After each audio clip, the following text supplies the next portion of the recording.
all room owners. If they don't like the chat history, I think they should turn it off. I do know that we can clear the text and turn that off, but it's just not the same. I'd rather just not even deal with it at all and just have it set up to where you come in the room, you see nothing until after you come in the room, and you can't see nothing that was posted previously if the room owner has that prerogative to do so.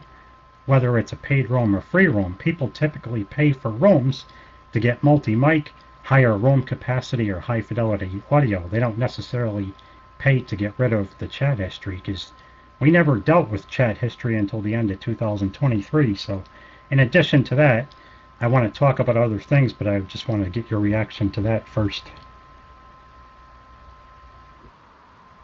Yeah, so chat history is an interesting one because fundamentally, if people can have their chat history stored, and over time, even better, if that chat history can be available for people to use in an offline fashion or later, that adds value to the community. And so we really like that. And so by default, we want to encourage that behavior to have more content that's saved that the community can consume over time. And so if you don't want to contribute to that, then that's something we tax. The way we tax that, of course, is a paid room. And so then if people want to have it private, if you're paid, that's a feature that we expose. But we're trying to really encourage more community to be, more content to be shared openly within the community. But I understand the perspective of it's something you'd like in the default in the free. Okay. And the price of green names have gone up to 70 American dollars a year. They used to be 60, so I encourage to try to drop that back down because a lot of people were not happy about that. And the new PalTalk compared to Classic, if you view cams on Classic, the cams are going to appear at the top of the room, and a lot of people like that better. On the new PalTalk, they're on the side of the room, and yeah, you can pop them out and move them wherever you want, but a lot of people like to keep the cams in the banner on the top of the room rather than the side of the room. So maybe that can be fixed. And the new PalTalk is kind of like a memory hog. It uses a lot of resource, and for people with lower RAM, it can freeze and lag your computer, where Classic doesn't use that much resource, and you don't have that problem on Classic. So that may need to be fixed. And regarding Classic being retired on March 20th, if you're on Windows XP or Vista, you're not going to be able to get on the new PalTalk. And I know you're encouraging people to upgrade their systems, which some people can't do. They can't afford to buy a new computer, and they can't use the mobile application either because they don't have the smartphone. So those people are going to be alienated and not going to be able to come on PalTalk. And then there's people that do have Windows 7, Windows 8, Windows 10, Windows 11, who can use the new PalTalk, but they just don't like it. They miss the color font, they miss the features that Classic offered, and they feel alienated. So I know you want to get more users and kind of change with the times, but I think that both programs, the new one and the old one, should be offered, especially if you're a paid user. It's one thing if you're a paid. Yep. So let me chime in there for a second. So I think there's a few different things going on here. I think the first one is how backward compatible should we be in terms of what operating system should we support. So we've gone through and we've done the math. We've looked at what percentage of people are on what platforms and how many users overall are in different operating systems and how many PalTalk users. And we made the decision that we are going to deprecate or discontinue certain platforms, and we know that that will have adverse effects. Now, this is a difficult business decision, and what it means is for every version that we have out there, there is engineering, because there's things that change in Windows, there's things that change in Mac, and the way each one of those connects through on every one of the major operating systems, there's engineering work to be done. So we have a cost to do that. And so if you look at it from a cost-benefit perspective, we've been losing money on certain operating systems for some time. And we want to keep that community going because we like to support older users. older in terms of their operating systems. At the same time, there is a point where you say, we would prefer to put those resources against making new features, making new things, or even not needing to charge as much in certain areas because we're investing in those old things. And so this is a hard business decision that we have decided to stop those. But we've taken it very seriously and studied the numbers. So I apologize that we have to do that, and that is the direction we're going. Now, there's separately, what I heard you say is there are features that are missing, whether it's the layout of the cams or whether it's the fonts.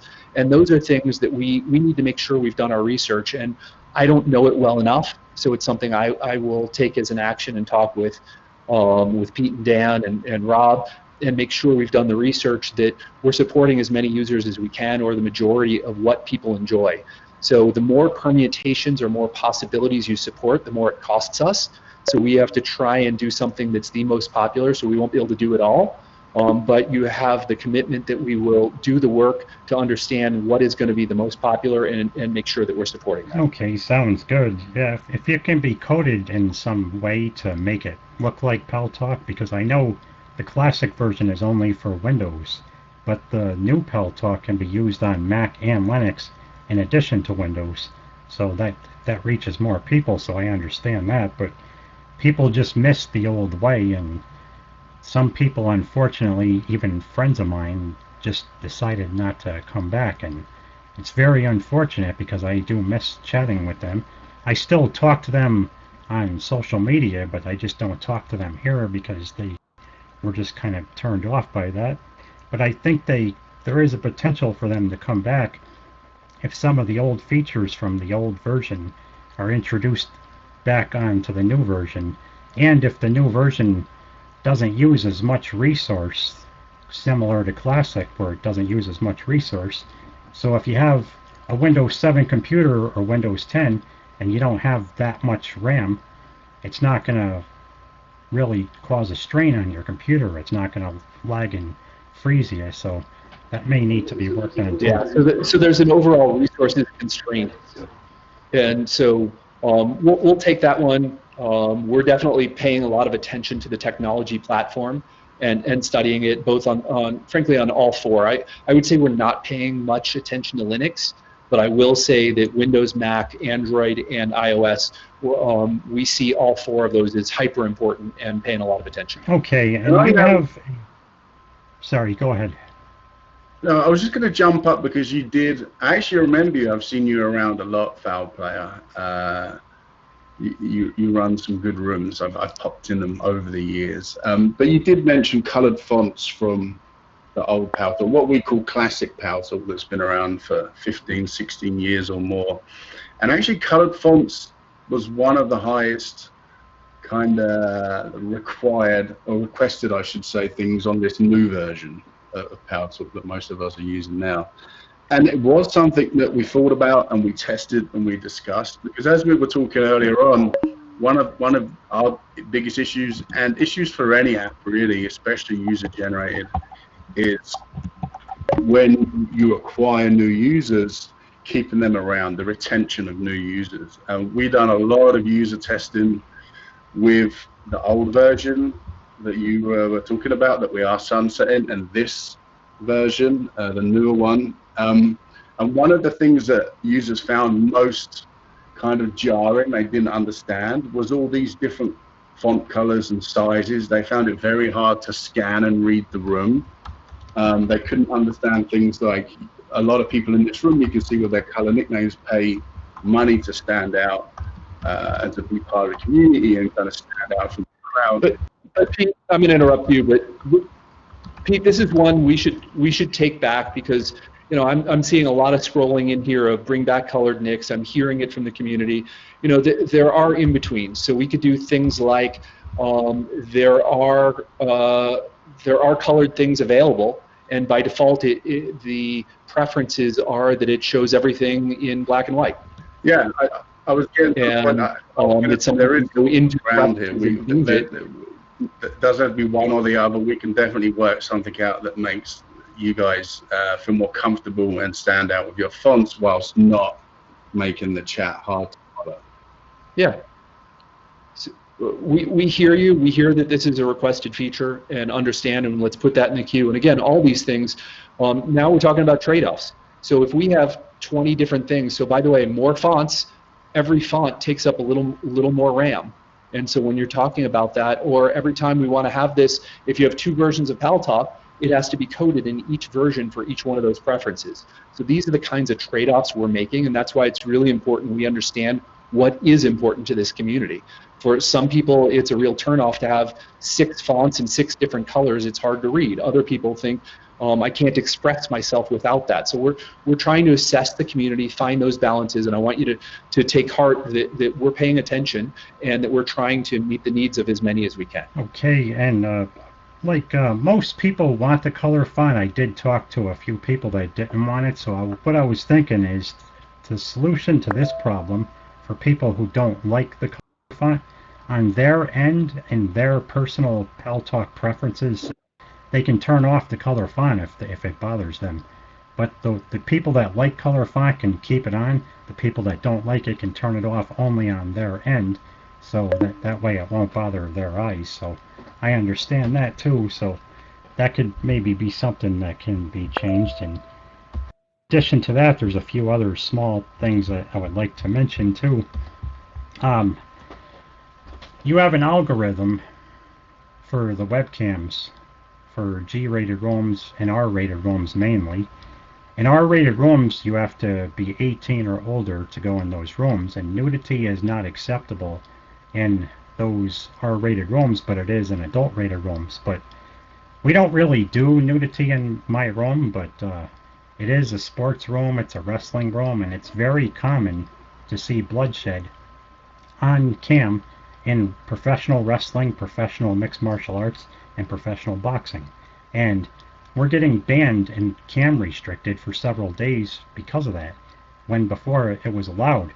And it's the blood that's doing it, it's not the nudity or inappropriate behavior. So I was wondering if you could set standards in the algorithm based on the room rating that this is not acceptable if it's G-rated, but if you have to be 18 or older to go in an R-rated restricted room, it is acceptable, but nudity is not acceptable unless it's adult rated. So I was wondering if that could be fixed.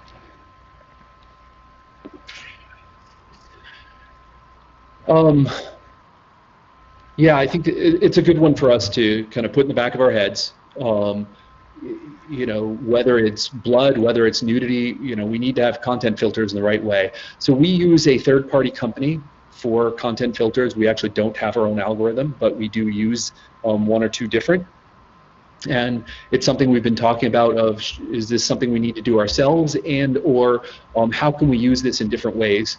And so as we go review some of our technology, I think that is one of the things we need to talk to our provider about, of are they meeting our needs, and are there other things that we should be thinking about and looking at? And so these are good things for us to think about. Okay, and one more thing, if you have certain upgraded names on the new PalTalk, like a purple name or a prime name, when they type in the text, there's like this background, and especially if you have a prime name, it's like a gold background that can kind of cause a strain on some people's eyes. If that can be changed on the user's end in the personal PalTalk preferences and not show that on their end, if somebody has a purple or prime name, so that doesn't bother their eyes, that would be a good idea too. Got it. So the ability to change backgrounds when you are on the receiving side, regardless of what kind of nick, whether it's a purple nick or otherwise. Yes, that would be good. And another thing, I gave a bunch of suggestions about lifetime flare gifts. You offered those before, and there's a lot of good ones, and I have even more great suggestions about lifetime flares, but they don't really get offered very often. They get offered for 1 weekend, and then you don't see them for maybe 4 months or 6 months. It's been, I think October or September was the last time they were offered. Overall, we are reviewing the pricing and promotions. There has been a fairly regular cadence on pricing and promotions, and so it's here's the price, and then they go down to this price for a very short period, and then they go back to this price. And what happens is most